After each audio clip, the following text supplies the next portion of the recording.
Então, vamos dar uma requentada na aula passada e depois ir um pouquinho para frente, né? Revisar mais algumas coisas, né? Bom, então,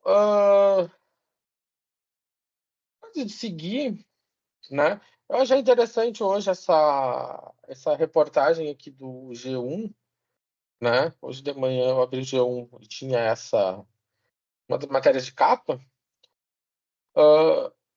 essa questão, né? Qual é a resposta certa? Né? 1 ou 9? Bom, né? Então isso é, é interessante, é importante a gente saber qual é a resposta certa, né? Bom, então entra naquela história, né? O que vem primeiro, né? Qual é a ordem de fazer uma operação? A ordem de fazer a operação é sempre primeiro a divisão e depois a multiplicação.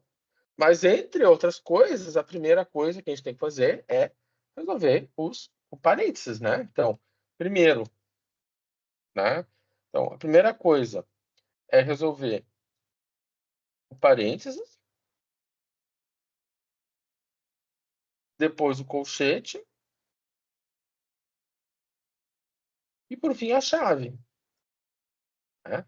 Nessa ordem. Depois que a gente resolve isso, a gente vem para a segunda etapa, que é a parte operatória, né? E primeiro são as... Então, primeiro vão ser as raízes e potências, nessa ordem, né? Depois as divisões, né? As divisões e multiplicações, nessa ordem, né? E, por fim, as adições e subtrações. Então, essa aqui é a ordem que as coisas acontecem, né? E aí, a partir daqui, a gente já tem uma ideia. Raízes, então, divisão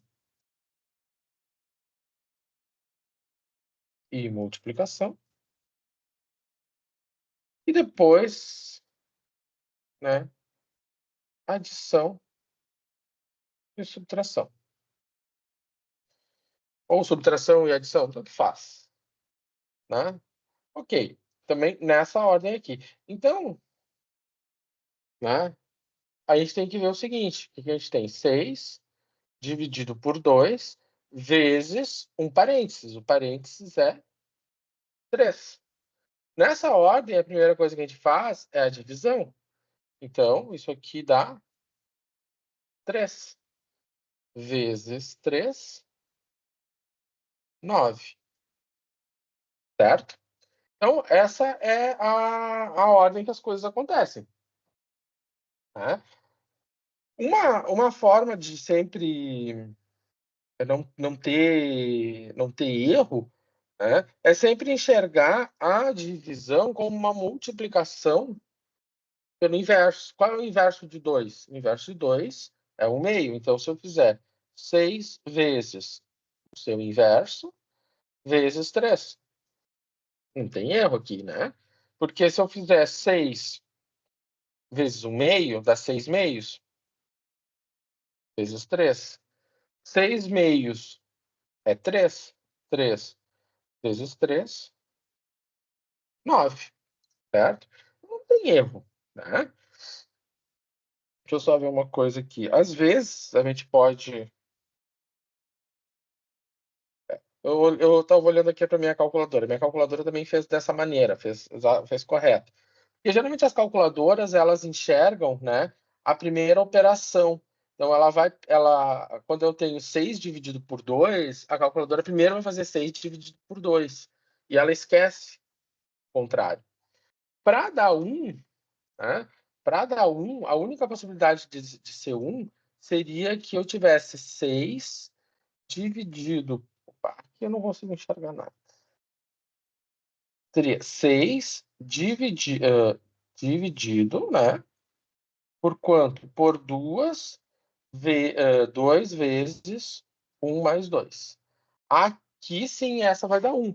Porque primeiro eu vou ter que resolver o que está dentro do parênteses, né? Ou seja, aqui dentro é 3, 3 vezes 2, 6. Aí eu vou fazer 6 dividido por 6. Né? Então, repara que a questão do parênteses, ela é muito importante. Então, essa continha aqui, né, ela é isso aqui, certo? Então, isso não pode ser motivo de dividir a nação. Tá? Às vezes pode acontecer, e isso aconteceu, de eu ver calculadora dando 1. Eu vou dizer, mas a minha calculadora dá 1. É porque a tua calculadora tem uma programação meio estranha. Né? Às vezes tem algumas calculadoras com programação estranha, né? Mas o certo da calculadora sempre é primeiro trabalhar da esquerda para a direita. Então, é 6 dividido primeiro com 6 dividido por 2. Né? Ou 6 vezes 1/2. Né? Bom, então tá. Então, vamos ver o assunto da nossa aula, né? Então, o assunto da nossa aula de hoje, né, é começar a retomar a ideia de números reais. Né? Então, só para recapitular da aula passada, né? Então, aqui a distribuição de conjuntos, né? Que são dos conjuntos de números reais, né? Então, esse desenho, né, esse retângulo todo é um conjunto de números reais, e dentro desse conjunto de números reais a gente tem o que a gente chamou de números inteiros, na aula passada, a gente chamou de conjunto de números inteiros, que é a contagem, né? Melhor, recapitulando, né? Dentro do conjunto dos números reais, a gente tem os números naturais. Os números naturais é o resultado de uma contagem, né? A gente tem o conjunto dos números inteiros, e aí a parte de positivo e negativo, mas parte inteira, né? Aí a gente viu que e aí também tem a parte dos racionais, né? Ou seja, aqueles números que resultam da razão de dois inteiros. Né? Então, com os números racionais, eles surgem da razão de dois inteiros. Né? Bom, e aí ficou faltando essa partezinha aqui. Essa partezinha aqui. Essa partezinha a gente chama de conjunto dos números irracionais. Né? O conjunto dos números irracionais, como aquele IR, né, na frente, né, esse IR, ele está negando o quê? Isso aqui. Então, se antes eu tinha os fios racionais, são os números que eu posso escrever como uma razão, né, ou seja, uma divisão de números inteiros, os irracionais eu não consigo escrever como uma divisão de números inteiros. Né? Eu não consigo dividir, não consigo gerar um irracional por uma divisão de inteiros. Né? E esse conjunto de números, né? Essa classe de números, ela foi observada, né, já muito antigamente, né? E, enfim, é classicamente quando o professor lá da 7ª série, ou 8º ano, dizia, são os números que não podem ser escritos como uma fração, né? Ou seja, não pode ser escrito com uma divisão de inteiros. Bom,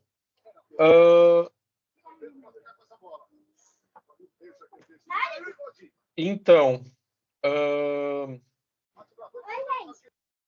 da onde que surgiu isso, né?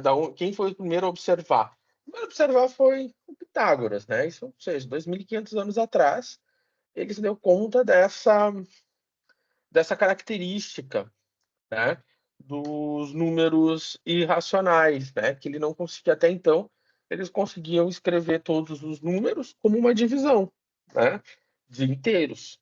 Agora, essa situação não ocorre. Né? Então, da onde que o Pitágoras viu isso?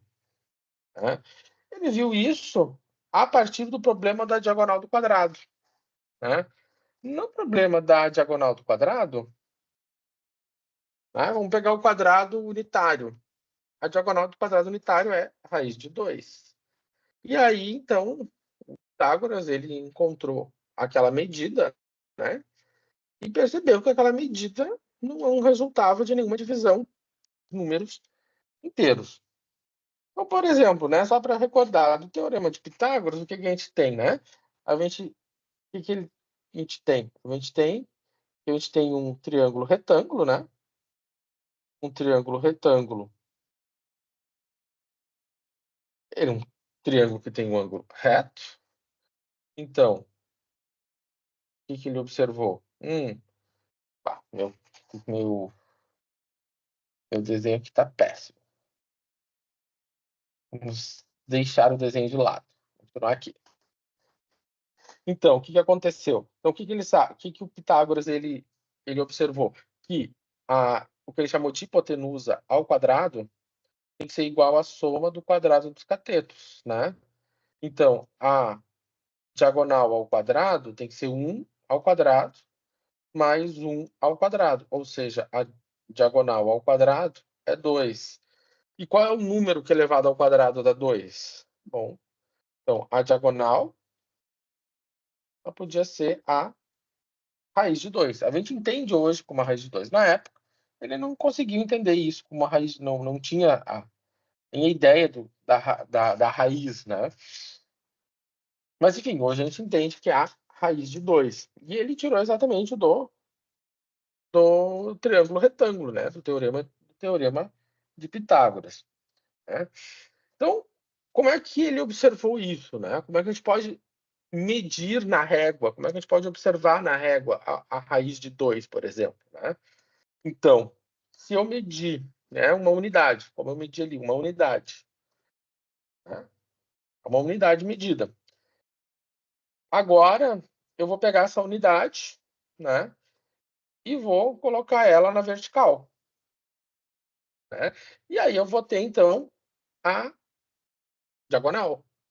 Essa diagonal, ela mede raiz de 2, né? Então, essa diagonal aqui, ela vai medir raiz de 2, porque tanto a minha vertical mede 1, como a minha horizontal mede 1, como se é um triângulo retângulo, a minha diagonal vai medir raiz de 2. Então, o que que eu faço com essa medida, essa reta em azul? Vou projetar ela no eixo X. Quando eu projetei ela no eixo X, eu tenho um comprimento, eu tenho um segmento que mede exatamente raiz de 2, né? Então, isso é menor, raiz de 2 é menor do que 2, né? Ou seja, você vê que ela está entre o 1 e o 2, ou seja, ela não chega nem no 1,5, ou seja, ela é menor que 1,5, né? Então, dali a raiz de 2, né? Na calculadora, se você vai falar na calculadora, fazer raiz de 2, né? Dependendo das quantas casas decimais a sua calculadora consegue né, apresentar, mostrar, ele vai dar um número assim. Só que se eu tivesse uma calculadora que pudesse representar, sei lá, 200 dígitos, então para digitar essa raiz de 2, eu teria, né, 200, se eu tivesse 200 mil dígitos numa calculadora, o raiz de 2 teria 200 mil dígitos. Quantos dígitos tem a raiz de 2 depois da vírgula? Infinitos. Ou seja, ele é uma dízima não periódica, né? Diferente do número racional, que é uma dízima periódica. Então, essa característica, né, essa característica desse tipo de número, então, coloca fora dos números racionais e torna ele irracional, né? E aí a gente tem outros exemplos, né, para números irracionais, como todas as radicais, raiz de 3, raiz de 5, o π, né, o número de Euler, são números famosos, né? O número de Euler em cálculo 1 ele vai aparecer bastante. A gente vai ver de onde ele sai, inclusive. E aqui, né, a gente tem, então, falar um pouco, né, essa definição, né, um pouquinho dessa definição de números irracionais. Bom, e aí, então, quem são os números reais, né? Que é quando alguém diz assim, esse número é real. Diz que o número é real porque ele é a união, né, dos números racionais com os números irracionais. Quando eu junto essas duas classes de números, eu tenho o que a gente chama de números reais, certo? Que é os números com que a gente trabalha, né, para tudo, né? Na engenharia, a gente lida com essa classe de números. Bom, como é que eu organizo os números reais? Como eu acho que eu cheguei a comentar na aula passada, os números reais eu posso pegar cada número real e localizar ele numa reta. Então, se eu faço uma reta, né, e defino, antes de tudo, tem que definir a origem dessa reta, ou seja, onde vai ser o zero. Defino o que é uma unidade, né? Depois que eu definir a origem e definir uma unidade, eu consigo colocar cada número real em um ponto dessa reta, né? Como a gente tem aqui, né? Então a gente consegue localizar os números reais numa reta, claro que definindo a origem, definindo a unidade, consegue localizar todo mundo. Então a gente vê ali números racionais, números irracionais, né? Números inteiros, números naturais, dentro dessa reta. Bom, então aqui entra um assunto importante da aula de hoje, né? Que leva o título da aula de hoje, que é a representação de partes dessa reta. São os intervalos. Isso é uma notação, né, muito importante, porque aqui a gente vai trabalhar com uma forma de representar um conjunto de números, né? Uma forma de representar um conjunto de um contínuo, né? Uma reta é algo contínuo. Então, e aí entram algumas definições, né? Lá na matemática mesmo, né? Às vezes é meio chatinho definir o que é aberto e o que é fechado. Aqui é mais simples, né? Mas às vezes pode ser meio chatinho, né? Então, o que é fechado e o que é aberto? Bom, então a ideia que a gente tem aqui é como a gente tem três representações da mesma coisa. Então, se eu olhar aqui, eu tenho uma representação gráfica, né? Fui lá, desenhei uma reta e marquei. Eu tenho uma representação por extenso, né? E uma representação mais simplificada, ou seja, uma representação completa, né? E uma representação mais simples do que é um conjunto fechado. E o conjunto fechado, a ideia do conjunto fechado, ela está diretamente ligada com o quê? Se eu consigo uma marca-texto. Ela está diretamente ligado com o com esses sinais aqui, né? O sinal de maior e menor, maior, menor, igual, ou seja, se eu estou usando, se eu estou usando este sinal aqui, né? Este sinal aqui, eu tenho o menor, né? Menor e igual, né? Esqueci, eu botar menor que menor e igual. Então, ele é o menor e igual, né? Então, é menor e igual. Além de eu verificar se ele é menor, mas ele pode ser igual. Tá? Então, um conjunto fechado, ele é caracterizado, né, um intervalo fechado nas duas pontas, porque ele é fechado tanto na direita, melhor, tanto na esquerda quanto na direita, ele tem um menor igual na direita e na esquerda. Isso implica na bolinha fechada, né? O menor igual, ele implica na bolinha fechada, né? Ou seja, ele implica nessa representação gráfica, né? Na representação gráfica eu não consigo botar o menor igual. Para dizer que é o menor igual, eu usar a bolinha fechada.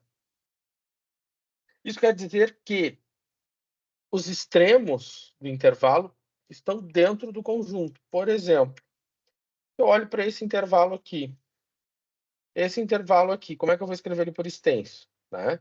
Ele é o conjunto de todos os x pertencentes aos reais. Quando eu digo todos os x pertencentes aos reais, eu estou dizendo que esse aqui é o conjunto de todos os números reais de tal maneira, ou tal que menos 1 é menor ou igual que x, menor ou igual que 5. Né? Então, se eu fosse escrever isso aqui por extenso, né, são todos os reais, tal que o x está entre -1 e 5, ou seja, é um valor. Né? O x é um valor que pode ser tanto -1, inclusive o -1, até o 5, inclusive o 5. Né? Então, este sinalzinho menor ou igual, né, ele está dizendo para mim que o -1 e o 5 estão nesse intervalo, ou seja, o -1 e o 5, né, pertencem ao intervalo. Certo? E como é que seria essa representação gráfica? Bom, vamos fazer o seguinte, então eu vou colocar aqui, vou pegar uma outra cor. Então, eu vou colocar aqui o -1, colocar o 5. Então, o intervalo que ele está se referindo é esse aqui. Começa em -1 e termina em 5. Porém, como ele é fechado, né, a bolinha dele é fechada. Ou seja, isso aqui é a representação do intervalo de -1 a 5, certo? Então, essa é uma definição bem importante, né? Menor ou igual relacionado com o fechado, ou seja, está, né, que aquele valor está dentro do conjunto. Agora, se eu tenho algo que é aberto, e aqui eu estou botando aberto, um conjunto aberto total, né? Tanto à direita quanto à esquerda. Então, a gente repara que a gente tem uma mudança, né? Aqui eu tinha o menor igual, aqui eu só tenho o menor, né? Ou seja, ele é menor que. Tá? Menor que. Então, desta maneira, eu vou representar por uma bolinha aberta. Né? Eu represento ele por uma bolinha aberta. Então, uh, tal qual a gente tem aqui no gráfico, né?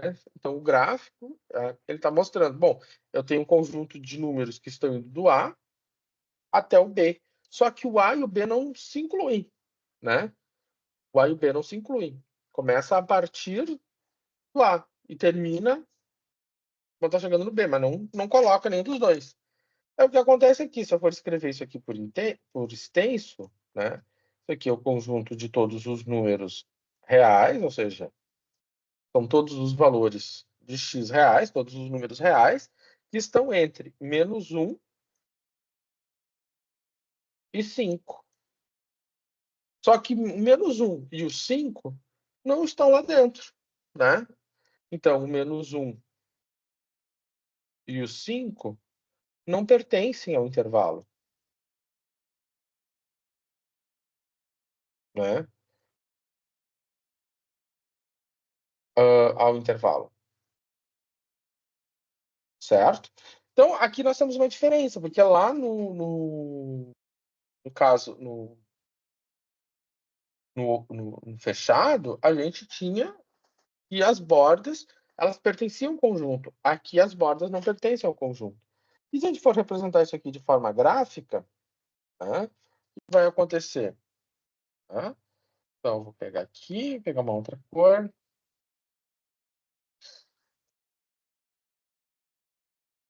Aqui e aqui. -1 e 5. Então,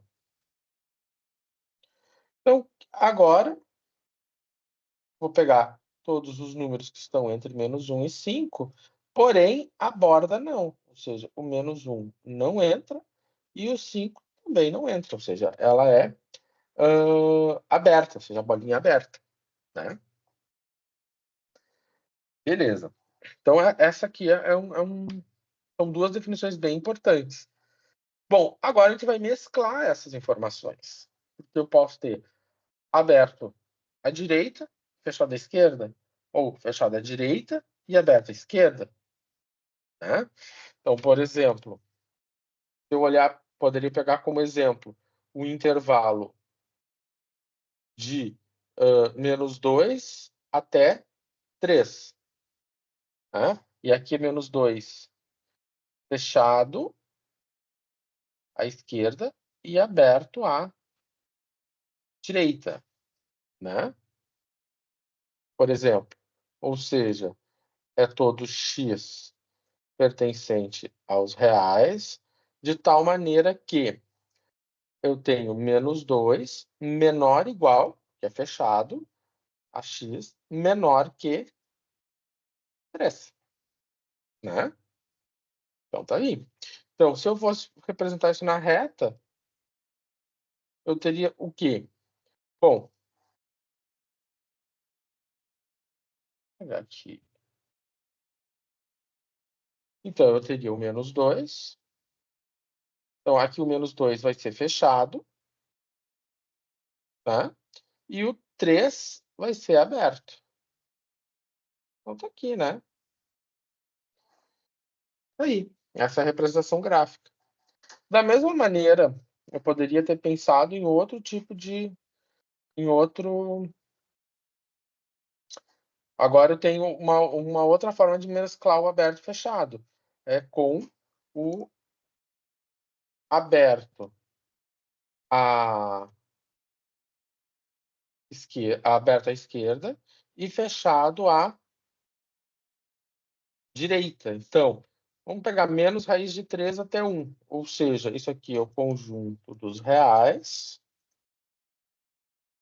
de tal maneira que eu estou entre menos raiz de 3, menor... Ó, ali eu já fiz errado, né? Menor, o x está entre raiz de 3, menos raiz de 3 e 1, né? Ou seja, o x é maior do que a raiz de 3. Deixa eu... Peguei errado. Borracha. Então, tem que apagar isso aqui, né? Beleza. Então, se eu fosse fazer o gráfico, tá? Vou fazer o gráfico. Pegar. Então, vou botar aqui menos raiz de 3 e 1. Então, ó, de novo aqui o professor começou fazendo... Ó, opa. Fazer tudo no início, né? Então, tá aqui, vou marcar a raiz de 3, negativa, e aqui o 1. Tá. O raiz de 3, ele é aberto, e o 1, ele é fechado, né? Então, nesse caso, o 1 pertence a esse intervalo, e a raiz de 3 não pertence, ou seja, o 1 pertence ao intervalo, né? E a menos raiz de 3 não pertence a esse intervalo. Ou seja, ela, né? O intervalo começa depois da raiz de 3 para frente. Mesma coisa aqui. O menos 2, ele pertence ao intervalo. Né? Ou seja, o 2 ele está ali dentro. É 2 e para frente, só que ele não chega no 3. Né? Ele vai até a bordinha do 3, mas o 3 ele não pertence a esse intervalo. Certo? Bom, por fim, é quando eu tenho um intervalo, desses intervalos que estão abertos, né? É quando eu tenho um intervalo que ele não é...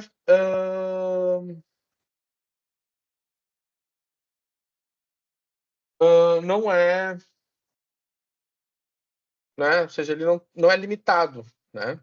Porque tanto esses dois intervalos aqui, eles são limitados, né? Agora a gente viu intervalos são limitados, eles chegam num ponto, eles param. Bom, eles têm um limite inferior, ele tem um limite superior. Mas quando eu não tenho esse limite, né? Às vezes eu só tenho um limite inferior, às vezes eu tenho um limite superior. E aí, então, a gente vai usar essa simbologia, né? Ela, às vezes as pessoas confundem isso como um número. Isso não é um número. Isso representa infinito. Representa algo, né, que está além da nossa compreensão, né? Está infinito, né? Então, então essa aqui, por exemplo, né? Se eu quisesse representar um intervalo ilimitado, aberto, por exemplo, aqui tanto a direita quanto a esquerda, né? Então ele é limitado, pode ser menos infinito até menos 1. Né? Então ele vai de menos infinito até menos 1. Só que menos 1 não entra. Né? Então ele vem lá do menos infinito. Né? Ele vem lá do menos infinito. Quando chegou aqui em menos 1, ele parou. E a bolinha do menos 1 tem que ser aberta. Né? Então, se eu for escrever ele por extenso, isso aqui é conjunto de todos os números reais, tal que o x ele é menor que menos 1. Não é menor ou igual. Ele é menor que menos 1. Né? Da mesma forma, ele pode ser